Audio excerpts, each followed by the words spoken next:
4.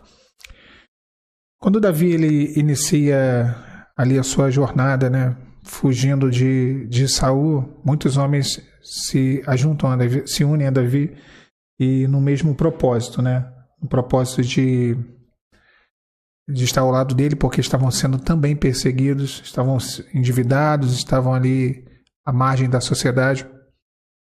E dentre esses homens, Davi ele constitui um exército, e dentre esses homens, alguns são os valentes de Davi. E podemos dizer que 3 ali se destacam, né? E são os sobrinhos de Davi, filhos da irmã de Davi, chamada Zeruia. São eles Abisai, Azael e Joabe, os 3 filhos de Zeruia. E ao longo da jornada de Davi, ao longo da caminhada de Davi, muitas foram as intervenções desses homens, né? As ajudas, protegeram Davi em alguns momentos, foram à frente de batalhas que Davi pelejou, mas também fizeram muitas coisas erradas, né? Cada um dos 3 tinham ali características diferentes, cada um dos 3 tinham personalidade diferente e agiam de maneira diferente diante das situações. E eu acho que isso traz para nós um ensinamento. Paulo vai dizer o que lá atrás foi escrito, para nós foi escrito. O Antigo Testamento ele vem para nós como uma revelação, né? Como, na verdade, um enigma que deve ser revelado. E eu acho que esses 3 homens, esses 3 valentes de Davi, sobrinhos de Davi, tipificam 3 tipos de cristãos. O primeiro deles aqui é Abisai. Abisai, ele é aquele mesmo que salva Davi de Isbi-Benob, um gigante da família de Golias que lá na frente quase mata Davi. Davi já mais velho, e Abisai intervém, e ali ele livra Davi da morte, ali prevalecendo contra o gigante. Mas também Abisai é o mesmo que na caverna, quando Saul estava dormindo, ali de perseguir Davi, chegou a noite, ele dorme, Davi entra na caverna junto com Abisai, e Davi corta o manto de Saul, né, e crava a lança do lado para provar a Saul que ele esteve ali. E ele não mata Davi, não mata Saul. Davi escolhe não tocar no ungido de Deus. Porém, Abisai fica falando para Davi matar. Abisai é tipo da pessoa vingativa. Certamente o desejo que havia no coração de Abisai era que Davi pagasse o mal que Saul estava fazendo para com ele na mesma moeda. Abisai ele não tinha entendido os princípios de Deus. Davi ele ressalta ali um dos princípios: não toqueis no ungido do Senhor. Ai de mim de tocar no ungido do Senhor. Saul poderia ser o que for, mas Saul era ungido segundo aquilo que Deus estabeleceu, segundo aquilo que era o propósito de Deus. Se alguém pudesse tocar em Saul, se alguém pudesse tratar com Saul, seria Deus. E foi o Senhor lá na frente quem tratou com Saul. Então Davi entendeu isso. Abisai é tipo da pessoa que não entende os desígnios de Deus nesse sentido, de que há princípios espirituais, de que Deus, às vezes, ele coloca uma pessoa em determinada posição, em determinado lugar, e se tem alguém que vai tirar aquela pessoa e vai tratar com ela, é o próprio Senhor. Abisai, ele quis se vingar, ele queria vingança pelo mal praticado, pelo sofrimento, pelos danos, por tudo aquilo que eles tinham passado, estavam passando. Davi vira para ele e fala: eu não tocarei no ungido do Senhor. Então, irmãos, a gente tem que tomar muito cuidado, né? Porque às vezes a gente deseja, a gente não planeja a vingança, mas o problema não é nem planejar a vingança, é desejar a vingança, é ter no coração o desejo de que algo aconteça de errado, principalmente na vida de quem tanto mal fez.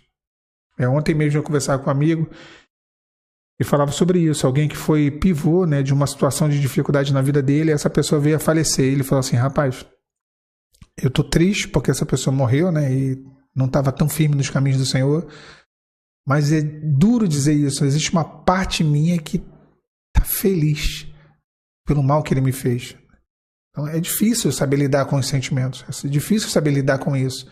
Você vê alguém praticando tanto mal, fazendo tanto mal a você, alguém agindo de maneira tão equivocada, tão errada, e quando você tem a oportunidade de devolver o mal, de pagar o mal com o mal, você pagar o mal com o bem, não é para todo mundo não, né? Mas Abisai para nós é um exemplo. Foi fiel nos momentos que ele deveria ser fiel. Foi muito fiel a Davi em vários momentos. Até, como disse, livrou Davi de Isbi-Benob, um gigante filisteu. Mas era alguém extremamente vingativo. O outro filho de Zeruia, sobrinho de Davi, é Azael. Azael é tipo do cristão que é precipitado, que coloca o boi na frente da carroça, literalmente, né? Que se afoba nas suas atitudes, que se afoba e não consegue entender o tempo das coisas e não consegue realmente respeitar a ordem que Deus estabelece. Tem um episódio bem interessante que retrata essa afobação de Azael. A palavra vai dizer que Azael era ligeiro dos pés, ou seja, era um corredor, corria muito. E ele corria tanto que ele praticamente alcançava os cavalos, de tanto que ele corria. E depois que Saul morre, o filho de Saul ele passa a reinar no lugar, e como regente, um dos filhos de Saul. E aí o reino se divide, né? Uma parte fica do lado de Davi e uma parte fica do lado de Saul. Pouco depois Davi passa a reinar sobre Hebron. E aí Azael, ele vai, e olha o que ele faz. Ele corre atrás de Abner, que era um dos comandantes, ou comandante-chefe, o general do exército de Israel, do exército de Saul. E a palavra vai dizer que Abner era um homem justo, era um homem correto, íntegro. Tanto é que depois lá na frente, quando ele morre, Davi lamenta muito a morte de Abner, porque ele era alguém que tinha um temor ao Senhor. Azael ele vai à frente do comandante, ele vai à frente do general. E Abner fala para ele, não faça isso, porque se assim fizeres eu terei que te ferir. Porque o intuito, a intenção de Azael era, de alguma maneira, atingir Abner, indo à frente dele, passando à frente dele para atingi-lo. E às vezes, irmãos, nós nos precipitamos e vamos à frente do nosso comandante, que é Cristo, né? Vamos à frente das orientações de Deus, vamos à frente daquilo que Deus revela aos nossos corações, daquilo que Deus nos orienta. Não sabemos esperar o tempo de Deus, não sabemos seguir ao Senhor. Nós queremos que o Senhor nos siga, nós tomamos as atitudes, nós fazemos as escolhas, nós decidimos por conta própria e Deus que vá atrás de nós. E não é bem assim. Azael, de fato, tipifica uma simbologia, o cristão que se precipita. Não se precipite nas suas escolhas. Não se precipite nem sequer nas suas palavras. Seja tardio em irar e também tardio em falar. E muita sabedoria, muita calma para não tomar a frente daquilo que Deus, da direção que Deus tem para a sua vida. Daquilo que o Senhor determinou para você. Às vezes Deus estabelece um limite. Abner vira para Azael e ele fala, pare, não me ultrapasse, fique aí. Fique aí, não venha à frente. E ele vai e passa à frente de Abner. Ele passa à frente do limite estabelecido pelo comandante. Às vezes o Senhor estabelece um limite para nós e nós queremos ir além daquilo que Deus estabeleceu. O Senhor fala, olha, não quero você nesse lugar, não quero que você faça isso, não quero você com essas pessoas. Não vá à frente daquilo que Deus determinou. E por último, não menos importante, talvez o mais enigmático aqui, emblemático caso, né, dos valentes de Davi, dos filhos de Zeruia, Joabe. Joabe, eu acho que só para falar de Joabe eu poderia ficar a manhã inteira aqui falando, porque Joabe é um caso à parte. Foi ele quem matou Absalão durante a revolta de Absalão, mesmo Davi tendo dado ordens claras de que ele não ferisse Absalão. Foi ele quem tentou, de alguma maneira, ali corromper o leito de Davi, fazendo com que a jovem que se deitava com Davi fosse entregue, né, de alguma maneira, a Adonias.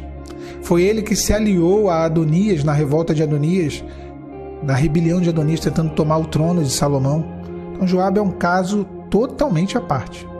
De fato, Joabe é um caso à parte. Era um general de Davi, era alguém que esteve do lado de Davi em várias batalhas, em várias conquistas, em várias vitórias, mas era alguém que o que importava para ele era fazer aquilo que ele queria, fazer a vontade dele, fazer o que estava no coração dele. Não importava ele agradar a Davi, importava ele agradar a vontade dele. Joabe é tipo de um homem, da mulher, daquele cristão que não se importa em agradar ao Senhor, em obedecer ao Senhor. Agora, detalhe, Joabe temia as consequências das suas atitudes. De certa forma, ele temia o mal que poderia trazer, né, as suas escolhas e atitudes. Mas ele não temia por amor a Davi. Ele temia que algo desse errado na sua vida. É quando nós temos medo das consequências das nossas escolhas, dos nossos erros e pecados, mas não temos ali o temor por desagradar a Deus. É um medo só da consequência. É um medo só da colheita. Não é um temor, um coração triste por desagradar a Deus, por não fazer a vontade dele, por não obedecê-lo, por de alguma maneira entristecer o coração do Senhor. Então, são 3 personagens, irmãos. E eu acho que 3 personagens que trazem para nós uma lição. Porque os 3 serviram a Davi, mas ali o temperamento, a personalidade, a característica dos 3, de cada um deles, fica muito clara, né? Do quanto nós, da falha do homem, da fraqueza humana, do quanto que nós somos falhos, da nossa maneira, mesmo servindo a Deus, mesmo querendo agradar o Senhor, às vezes há em nós vingança, há em nós desobediência, há em nós afobação, precipitação. E quando em Cristo estamos, é a importância de sermos preenchidos da presença do Espírito Santo, porque Ele nos concede o fruto do Espírito, que vai, de certa maneira, amenizar as obras da carne. As obras da carne são isso, é ira, é contenda, dissensão, inimizade. Isso tudo de ruim é a obra da nossa carne. Agora, o fruto do Espírito, que vem do Espírito Santo de Deus, nos dá condições, irmãos, de amenizar os nossos defeitos, de amenizar ou de diminuir as nossas falhas, para que venhamos a ter uma relação melhor com Deus, para que possamos experimentar mesmo as bênçãos de Deus, que tanto queremos, né? Nós queremos ver os frutos, mas às vezes a árvore está doente. A árvore precisa ser cuidada, a raiz precisa ser tratada, as folhas, os galhos, e a gente só quer ver o fruto. Então, para que possamos experimentar o que Deus tem de melhor para nós, é necessário que venhamos a ter uma vida saudável com Ele.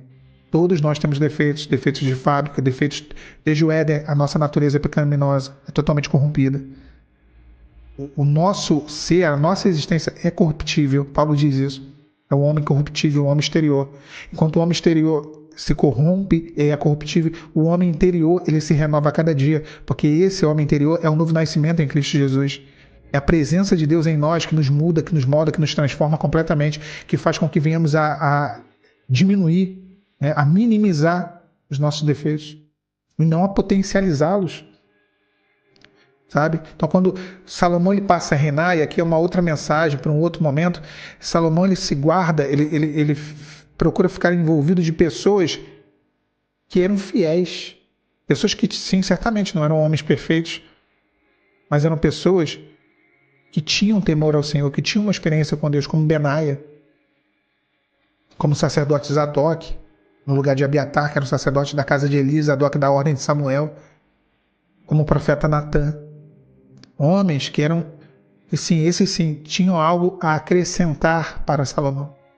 Davi foi um excelente rei, mas por muitos momentos esteve rodeado de pessoas, seus valentes, a maior parte deles, pessoas maravilhosas que Deus colocou na vida dele, mas também muitos ali muito próximo dele que só trouxeram desgraça e ruína. Poderia aqui falar de Uzai, né? E os conselhos que ele dava lá na corte de Absalão, durante a revolta de Absalão, Uzai não, Aitofel. Uzai, na verdade, foi Deus quem colocou lá para desfazer os conselhos de Aitofel. Aitofel era alguém que era conselheiro de Davi, traiu Davi, se uniu ao filho de Davi, Absalão, para tomar o trono do rei Davi.